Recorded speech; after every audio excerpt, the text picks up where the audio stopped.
voice that likes you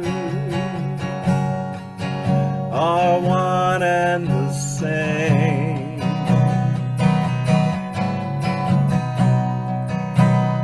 This is your Lord,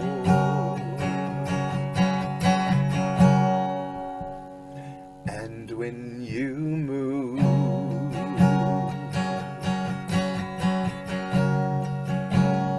only for the cause of love, the heart of the one,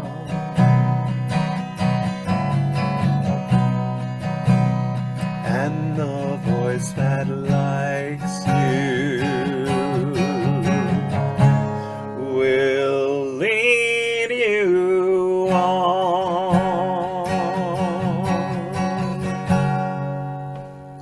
There are two ways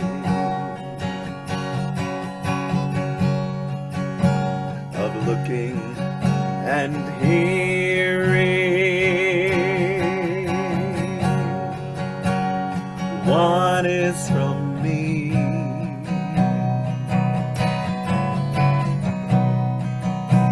apart from them. The other is us, a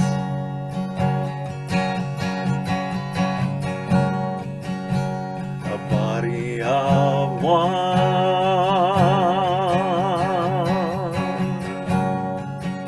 a unified sound. In this there's no me,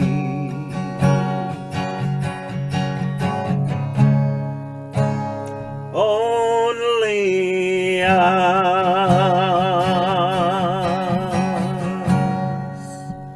the heart of the one,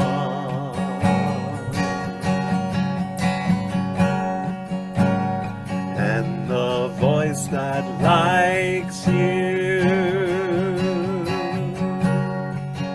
are one and the same.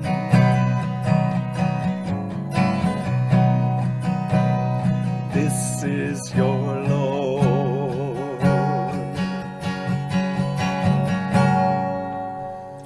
and when you move,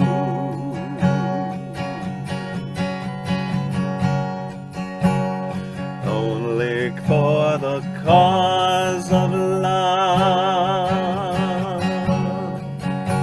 the heart of the one,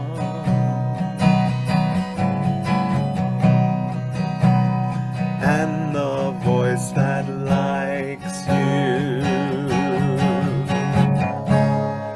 will lead you on.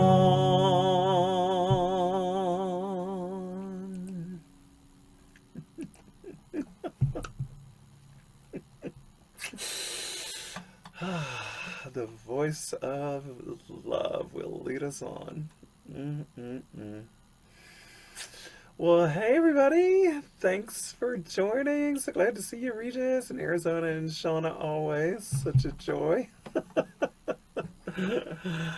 So I had an interesting morning. I couldn't stay for Joe's talk, and I can't wait to hear it. I know it was absolutely wonderful, and I love Joe so much. But I'm going to be singing at a local church on August 2nd, and so I had to go meet everybody and everything this morning and go to their service, and it was really lovely. It was a Unitarian Universalist church here, which is really a lovely church, and the minister there was a student of Thich Nhat Hanh, and it was just glorious to hear her speak. It really, really was, the insights and just the love that she shared. There was also, she read a children's book to us, which was adorable. And it was it was based on a story about Thich Nhat Hanh, but I just love that she read a children's book too. It was so sweet. So, oh, Meg's here. Hey, Meg, I'm so glad you're here. Yay. Yay. So, as you know, as you have been witness to and all of that, um, Thoughts of Awakening keeps giving me new gifts, more and more and more. And it's glorious. And so the last 2 days, well, today's contemplation, and I think yesterday was Saturday, right? Yeah, I think yesterday, and probably the day before too, um, uh, helped me come into an understanding of belief systems and how they're put in place, and a deeper look at my own belief systems that I didn't even think were running, but ha ha ha on me. Let's root those things out, you know. So it's been very interesting. So I decided. Oh, and so the other day when I was sharing what I had written for the contemplation, Reverend Carol is in our morning group, and she goes, "That sounds like a sermon." And of course, I couldn't help myself. So I put yesterday and today's contemplation together and just filled it out with some things. And I'm going to share that with you because I just felt really good about that and like that was fun. So we'll do that and some more music and everything like that. And but first, let's ring my bell. Ring my bell. Ding-a-ling-a-ling. Woo! Here we go.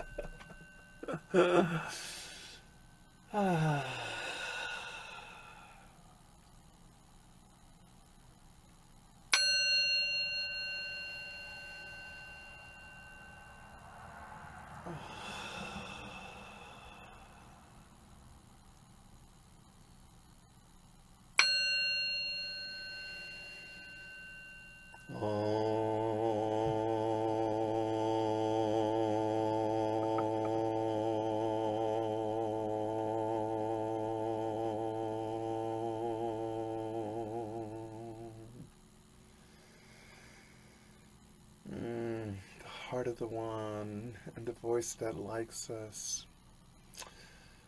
Ooh, Mother, Father, God, all that is sacred mystery. Thank you for this glorious expression that we call life. Even if we don't like what we're experiencing, it's still glorious. Wow. Woo! Through joys and tears and laughter and sadness and woo, all of it. And the little subtleties that are there within the ego, and you know, that we can notice if we look at them. I thank you, Mother, Father, God, for all of it. All of it is part of the whole. As I move onward in this journey, I totally see that. I know there's more to see, but how beautifully created we are as this multidimensional experience, uniquely individualized through each one of us, each little pinpoint of life, called Shauna, called Arizona, called Regis, called Meg, called Yolanda. Just everything. Pinpoints of light we are, of the divine expression of all that is. So as we travel together and each have our individual experience of this oneness expressed through us, may we welcome everything. Everything. Everything that comes to us today. There's nothing to fear. Do not fear anything that comes into your mind. There's nothing to fear. I say this to teach myself, and I'm so grateful for this truth. And with this, I rest in God. Blessed be. And so it is.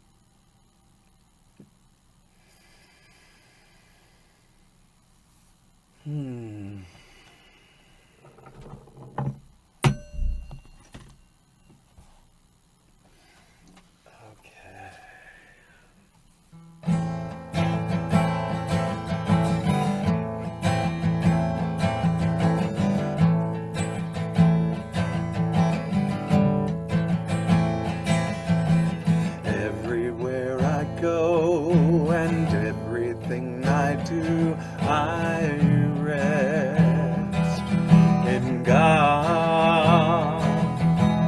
Everything I see and everything I feel, I rest in God. I rest in God. I rest in God. I rest in God. I rest in God. Teach only love, for that is what you are, and rest in God. Teach only love, for that is what you are, and rest in God. Just rest in God. Just rest in God. Just rest in God. Just rest in God. I am not a body, I am free, and I rest in God. I am as God created me, and I rest in God. I rest in God. I rest in God. I rest in God. I rest in God. Sing it with me if you like. I rest in God. I rest in God.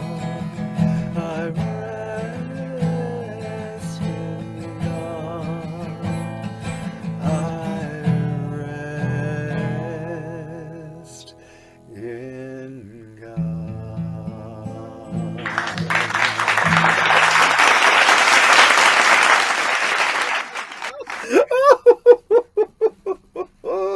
Oh, I'm loving that. You know I do. Wee doggies, as Glen used to say. Oh gosh, thank you, thank you, thank you. Oh man. So yeah. Oh, you know what? I'm not a body, I'm free was just it was yesterday's lesson 199. And you know what? When I was reading it this year, it popped out again as something, wow, have I read this before? But listen to this. freedom must be impossible as long as you perceive a body as yourself. The body is a limit. Who would seek for freedom in a body looks for it where it cannot be found.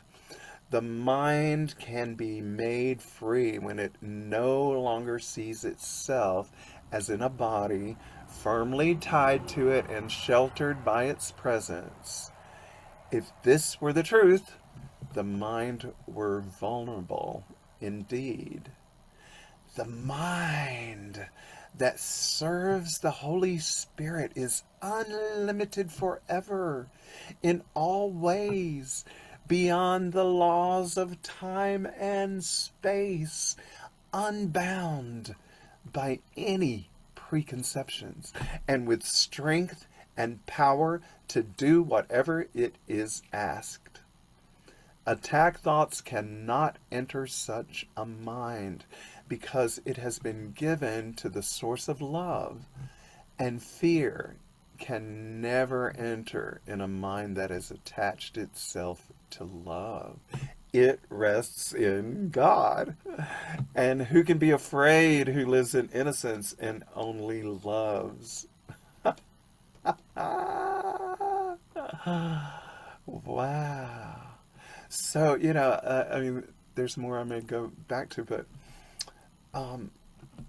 so attack thoughts cannot enter such a mind, the mind that serves the Holy Spirit, which is unlimited forever in all ways. Attack thoughts cannot enter such a mind. So, as I investigate my attack thoughts, because I have them, guess what? I'm not perfectly perfect.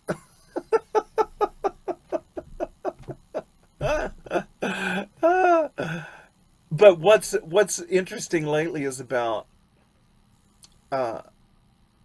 where they show up and what's going on and how absurd they are, and the other thing that basically these attack thoughts that tend to come to me are habits, and that's helping me shape. I mean, that's helping me release. Because I'm like, I can change a habit, with repetition of a new habit. But it's interesting because I was listening to a tape. I've been listening to some tapes on lectures about Carl Jung's work, and I had no idea. I've not studied Jungian psychology before, but I had no idea how similar,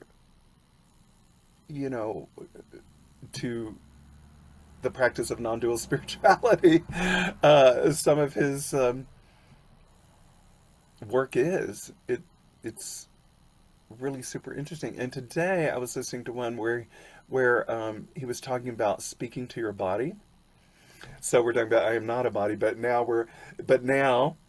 when I know that I'm not my body, it feels like this is how it works for me. When I know that I'm not my body, it seems that I am able to be kinder to my body.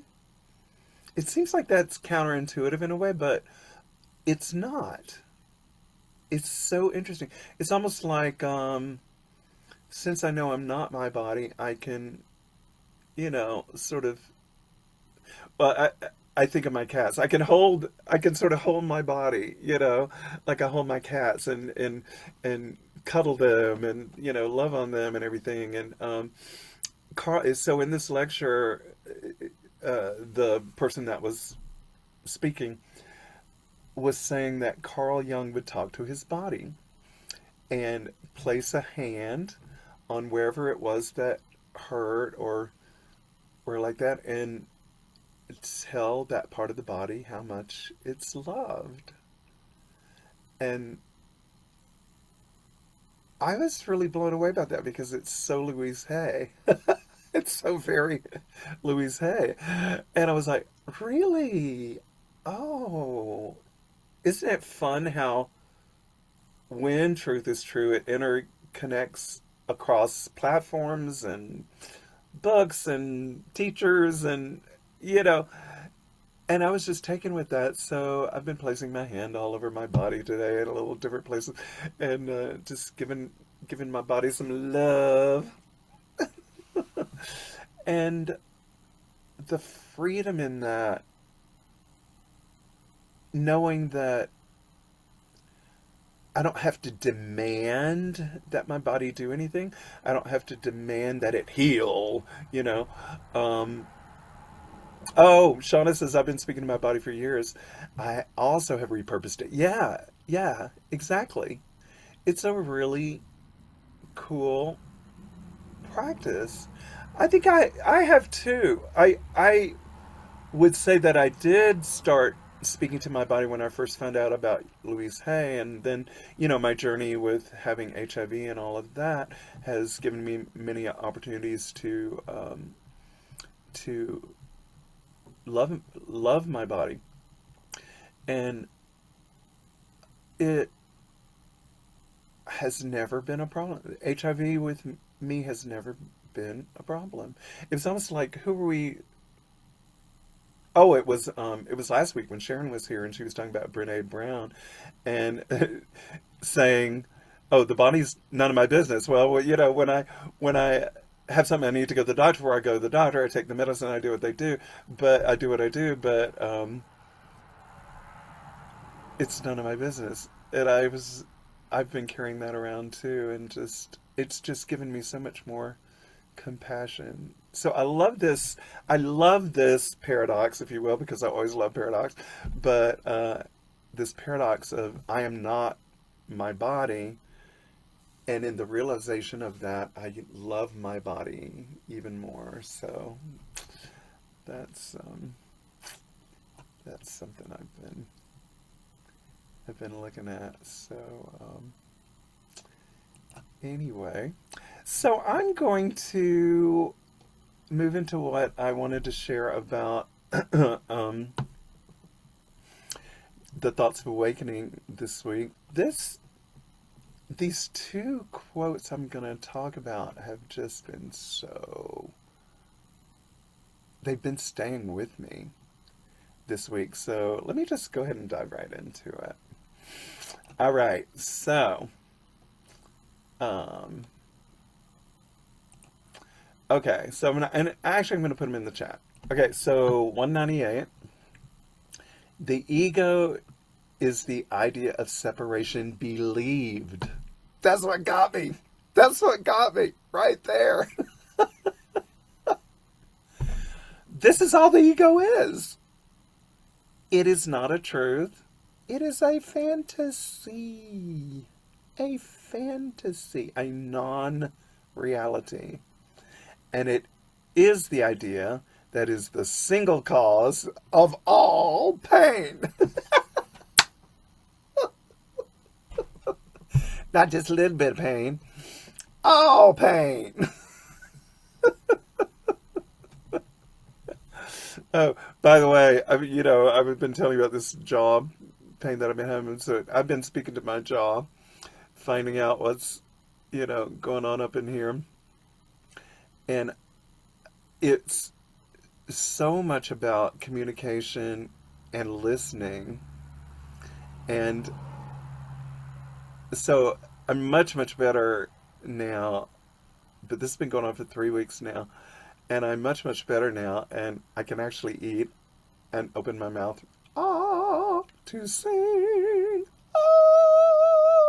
which I have been anyway, but, it was painful. So last time I was here, it was really super painful. So today it's not.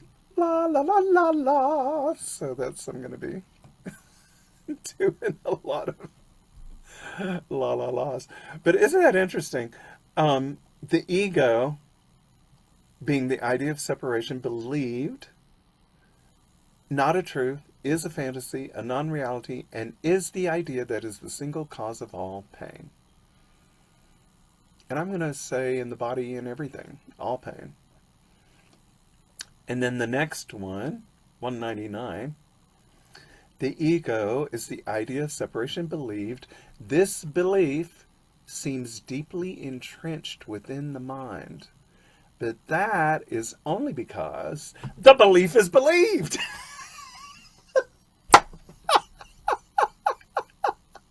This stuff is so hilarious. When you really break it down. Blessings on Regina for getting the clarity to break it down this way. It's hilarious. This belief seems deeply entrenched within the mind, but that's only because the belief is believed again and again. A false belief cannot have real roots. The only root it seems to have is your continued investment. There's a good word. Your continued investment. All right, then. Well, let me share with you what came to me to say about all of this, because it was just pouring out of me. Okay. Okay, so right from the very beginning, the ego is the idea of separation believed, and, just that. So, a lot of times, certainly in A Course in Miracles, and this is where my stance was for a while, just because I think maybe of the language of Course in Miracles that seems Christian or something, and so since it seems Christian, for me there's immediately a judgment that I have to get over about it and stuff like that, So I have thought, I couldn't help, and I didn't know how long this lasted until this week, but it's lasted a long time. I couldn't help but say the ego and the devil, like the ego's the devil, the ego's bad, the ego's this, the ego's that, but that's been breaking down, which is really wonderful.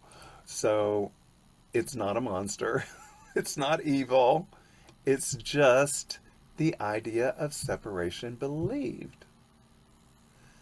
So if the ego is the idea of separation believed, then the ego doesn't have to be believed. Wow! Ding, ding, ding, ding, ding, ding, ding. If it's the idea of separation believed, then why believe it? I don't have to believe it. What a light bulb. Because it's the belief that gives the ego its apparent life. So withdrawing belief gently begins to dissolve it. And so for a long time now, for actual several years, I've been paying attention to a habit in my own language. Whenever I hear myself say, I believe, and then ... thus and so, I become very interested in whatever comes next. Not because I think beliefs are bad, but because whatever little phrase comes next often tells me where I've stopped looking, where it's just automatic, and where I haven't been curious about what comes after, I believe ... Yeah, I've traded curiosity for certainty. So, I believe people are this way, I believe this always happens, these were comments. I believe those people shouldn't do that, for sure. That's a big one. And, I'll never do that. I believe I'll never do that, but just all these things that just run through me, and I catch myself saying, I believe people are thus and so. I didn't know necessarily to the depth that I was doing that. But I've really been paying attention, and I'm seeing where the places where my mind, you know, have become closed, and it has a lot to do in my configuration over here with um,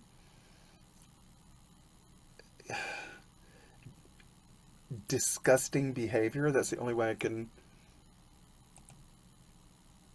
put it, I think. Behavior that I think is disgusting. It's the best way I can say it. Um, and what does that reflect in me? You know, um, and I didn't even know I was doing this, and so I caught myself um, noticing that a thought arose in my mind about somebody, about a person that I know, and my mind was going, "That's disgusting. They look disgusting. They act disgusting." And it was just like when I realized it, it was just like, "Whoa, this is a belief in place, and it just feels like somebody has poured concrete around this, and it's just frozen." you know, it's just in. I need a jackhammer, you know. But no, I don't need a jackhammer. Hi, Meg. All I have to do is notice that I'm doing it. And in this particular instance, this was the first time I noticed it. And that must have been, it has, it's been going on for years about a particular person in my life. Wow. And I never noticed it. It was just a belief that was running that I never noticed. Oh, goodness. I'm glad I caught that. Oh, and this got me so excited. Okay. Here's where I get all excited when I find something that I think is so cool. Um, I found a name for this. Psychologists call it epistemic humility. Epistemic humility. Have you guys ever heard of that term before? I had not. This is really interesting. It's the willingness. So, what I mean is, what I'm talking about, um, the name for the willingness to hold ideas lightly and to recognize that I can observe something without needing to make it part of my identity. That's what is called epistemic humility. The willingness to hold ideas lightly, to recognize that I can observe something without needing to make it part of my identity. And I noticed that I had identity in holding this belief about that person. It actually was some kind of protection strategy for myself. Um, Feeling unsafe around this person, so I need to distance them. I mean, there's nothing wrong with this person at all. Absolutely not. This is just my psychology, just what's going on in here. But understanding this and having the willingness to just hold that idea lightly was something new for me this week. Well, the Course always says I don't know what anything's for. I don't know what anything means, including this. And that's freedom to identify that. Wow. Wow. Oh my God. I just want to stop for a moment and see if you guys have any comments on that.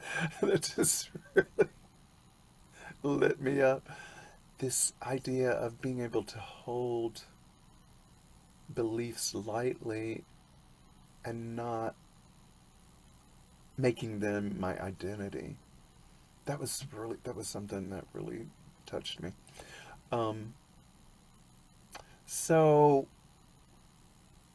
when I admit that I don't know what anything is for, and I allow myself access to the freedom, to that freedom, something interesting happens. I'm able to see that the moment I label an idea as my belief, first of all, I'm making a person, my belief, it stops being information. It becomes me. And now the ego has something to defend. And if someone questions the belief that I have, it feels like they're questioning my existence. Ooh, this was some of the core of where I got to the week before this, which was my existential um,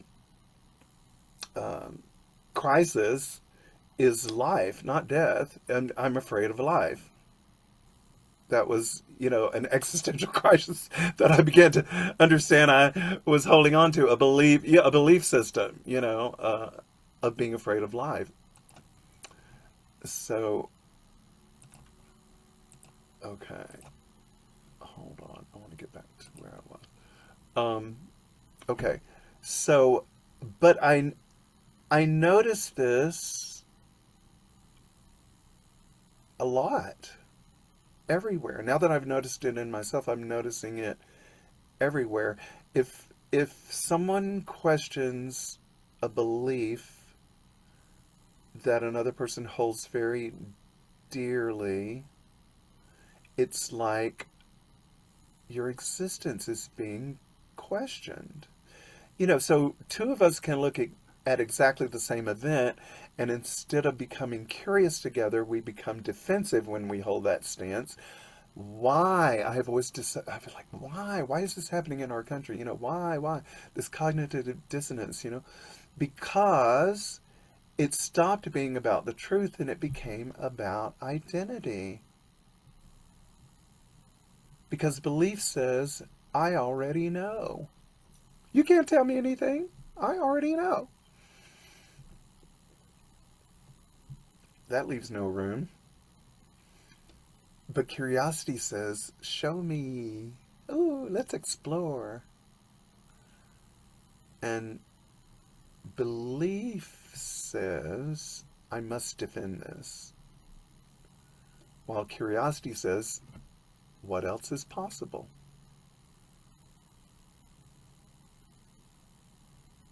And then I even began to ask myself, even when something appears factually true, like A, B, and C, D, happened in three-dimensional reality, why do I need to turn it into a belief? You see, X, Y, and Z happen. Yeah, they're always that way, Why do I need to turn it into a belief? Why can't I simply just respond to what is here? A, B, C, and D might have happened. It does. There are things that happen, right? But why do I need to turn it into a belief about so and so is this way because see, here's what happened?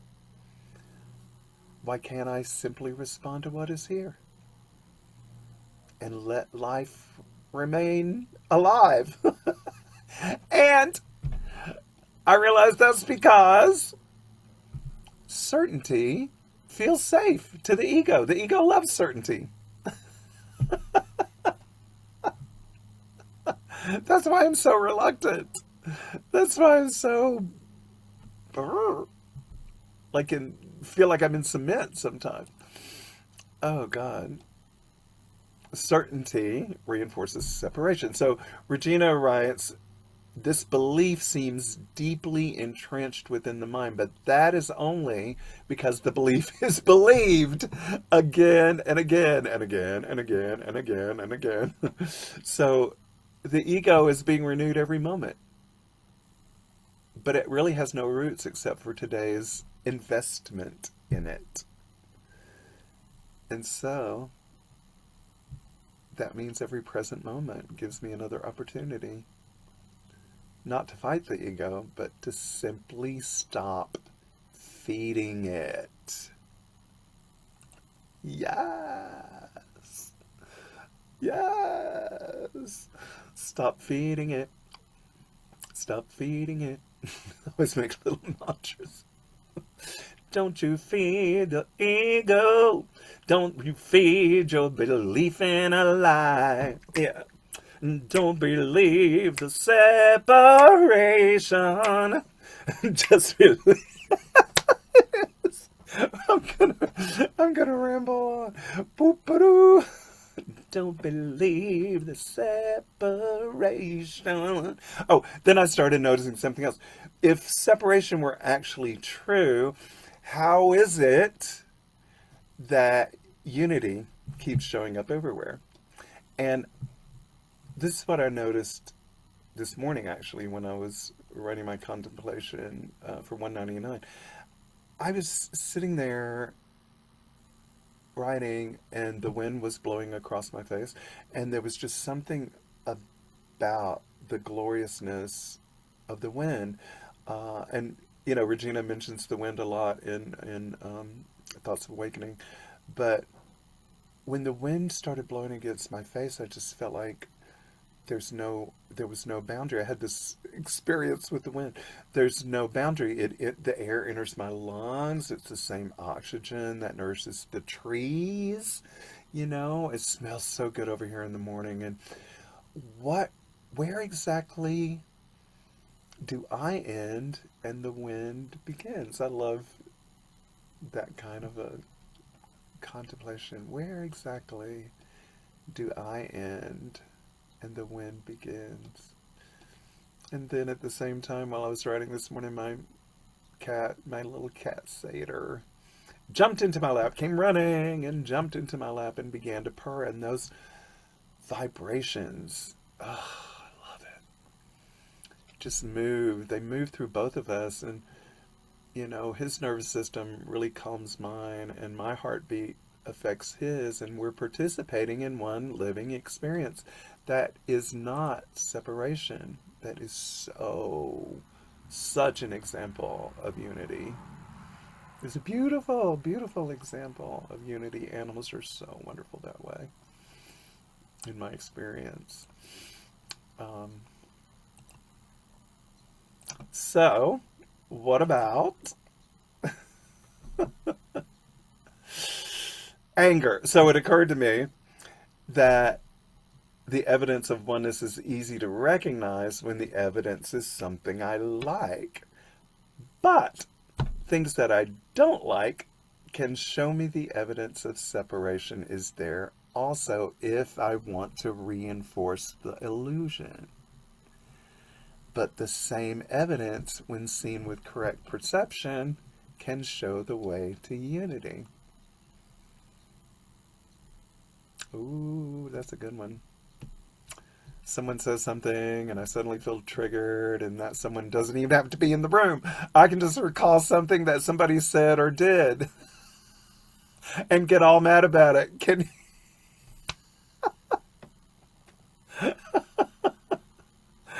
you guys feel that too? I don't know if you ever have conversations in your head, but I mean, today this one came up, and it was from, like, I don't know, 30 years ago, like a conversation with someone, and here I am just bringing it back up like that. What's crazy, but it was so good to see, it's a repeated belief. And, it reinforces, see, you're separate. They're against you and you're against them. Nah, nah, nah, nah, nah. But I began to contemplate something different. If we were truly separate, how could they affect me at all? If there were no connection, there would be no trigger, no emotional movement, no relationship. The very fact that I feel something reveals that we are connected. The trigger becomes the evidence of relationship, not separation. Even anxiety has become a teacher. I've spent much of my life feeling nervous in groups. And I said, I think the other day when I entered the sanctuary for contemplation, I'm always scared when I come in. But the ego interprets this nervousness as proof that I don't belong. But what if that's backwards? What if the anxiety exists precisely because I care? What if I couldn't feel vulnerable unless connection already existed? So really, the anxiety isn't evidence of separation. It's evidence that my heart knows relationships matter.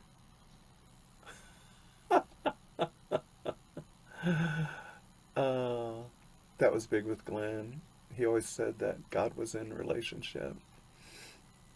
And I've been repeating the phrase from A Course in Miracles, I am not alone and friendless, over and over again. And every time I remember that and repeat that, another thread of separation seems to just sort of loosen.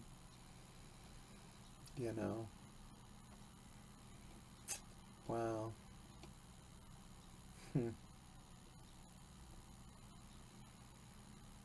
Maybe forgiveness is remembering that what happened cannot define who I am. Because beneath every frightened belief there remains us, one true self, the heart of the one, and the voice that likes me, voice that likes you. So I began practicing. I believe such I believe such and such. I catch it, and then I'm experimenting with replacing it with I'm curious. I'm curious. Show me. I'm willing to see things differently. In fact, I am determined to see things differently. So lastly, I just, wanted to leave with this reminder that Regina had in there. A false belief cannot have real roots. The only root it seems to have is your continued investment. I just think that's wonderful. If the root is only my continued investment, then I can invest elsewhere. In peace, in love, in listening, in wonder, in remembering that separation never actually happened. The love that created us has never believed in separation. So, blessed be. And so it is.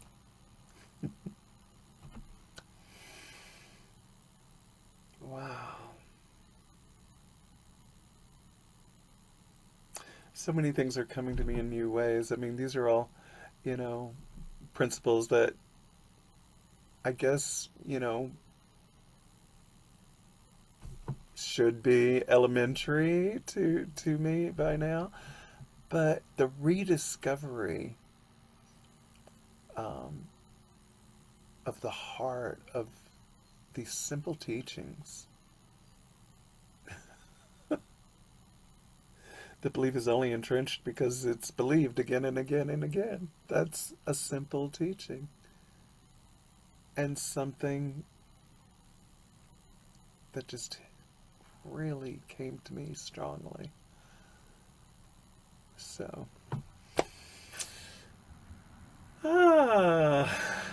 thanks. Thanks for coming to my TED Talk. Oh, that was Glen.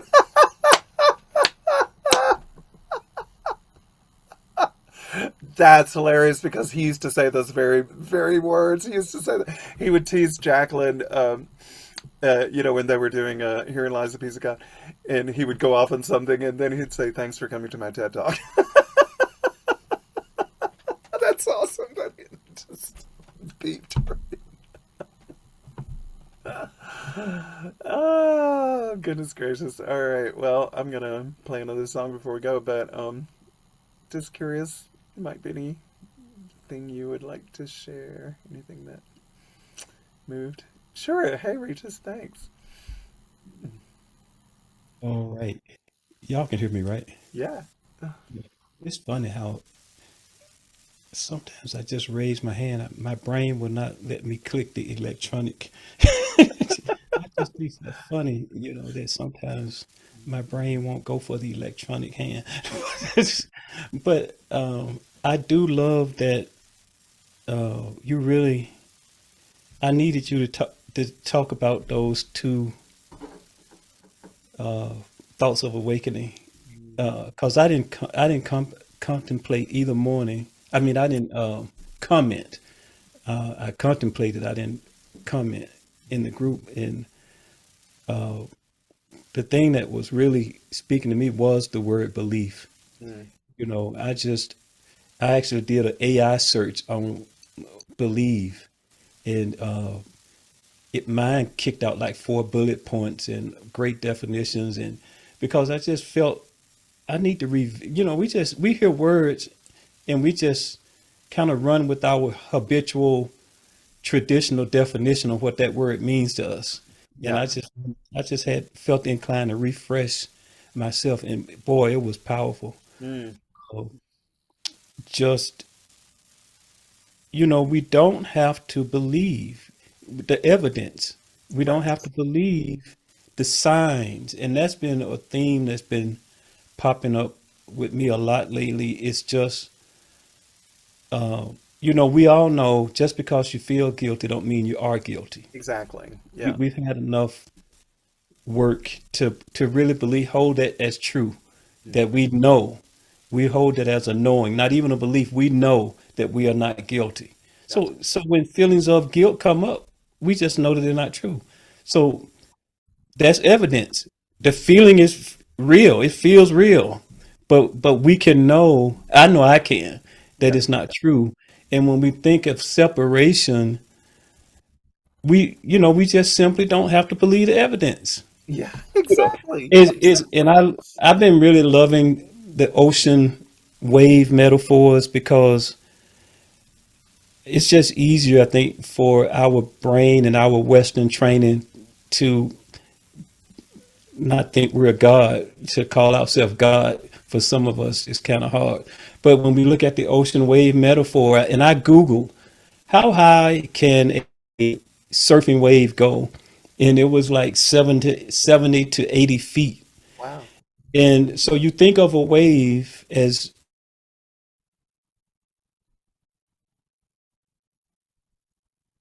well, the evidence looks like I'm up here in the oceans down there, but we must be separate. Yeah. I don't have to believe the evidence. I am one with God, Hmm. no matter what the evidence is pointing or appearing to be. Hmm. And when we start looking at just in a day, you know, we can't just think of, oh, make a blanket belief for all the future. Yeah. But as things come up, we can just choose not to believe the evidence. Yes. That's saying, oh, I'm in brown skin, you in light skin, Yeah. I got curly hair, you got straight hair, we must be separate. Right. I don't have to believe that. Right. And I just really, it took me deeper into what it really means to come as a little child. Mm, yes. Yes. Thank It you. just, we can stop trying to be so grown Yeah. and stop worrying about looking stupid to people. Yeah. Yeah. You know, and we can Yeah. just come as those little children Hmm. who just don't believe in separation. Yeah. They look past everything that's exterior because they just want to connect with each other. Yeah. They just absolutely do not care Hmm. about skin color, about height, about weight. They just see somebody that looks like they can be friends with and play with, and they just want to connect. They don't. I don't care what the evidence says. Yeah. And Exactly. so, Yeah, that's why we have to teach them stranger danger because they just want to connect with everybody. So we don't have to believe the evidence. So thank you for letting me share. Yeah, thank you. I love that. Yes. Yeah, that's the thing that the evidence, right? I love that. Yeah, we don't have to believe. That was a good analogy too.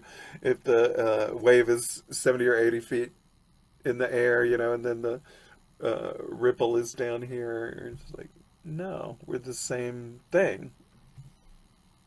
It's just up here. It's the same. We're made of the same thing. Yeah, I love this. I love these realizations that are happening. So, thank you, my friends. Well, it looks like um, I was gonna sing another song, and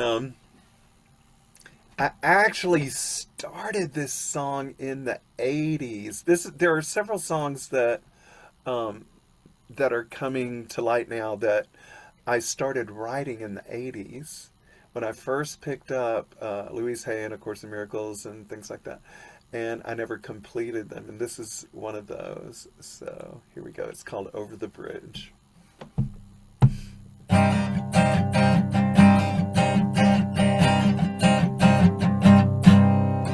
Over the bridge out of nowhere to home, to home. Over the bridge out of nowhere to home, to home.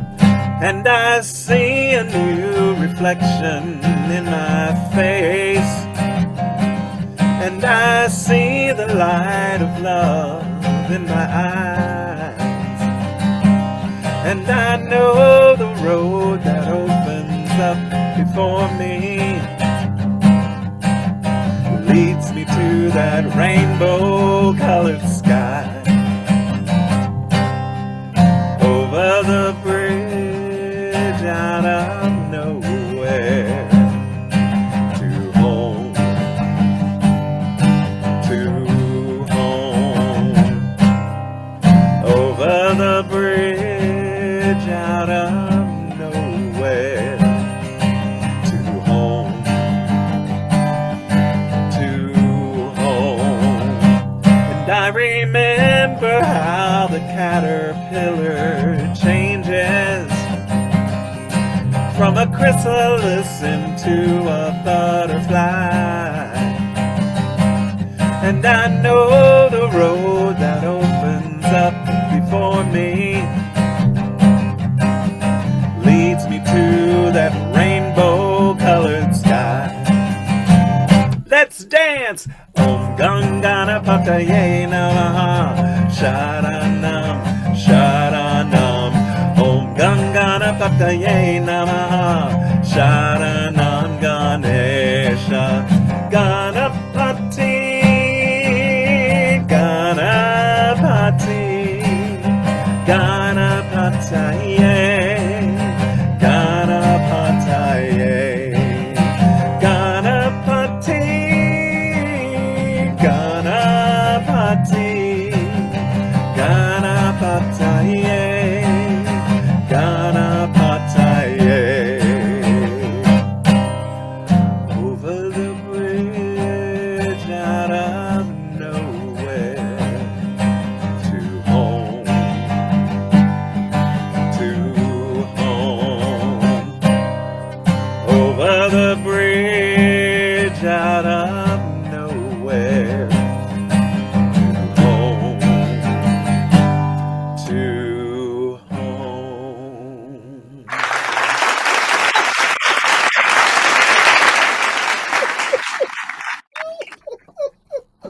That's the most awesome thing. All right. All right, my loves. Thanks for joining me. Remember to listen to the voice that likes you. She will tell you that we are one, and she'll tell you how to act like it. Aw, thanks for joining me.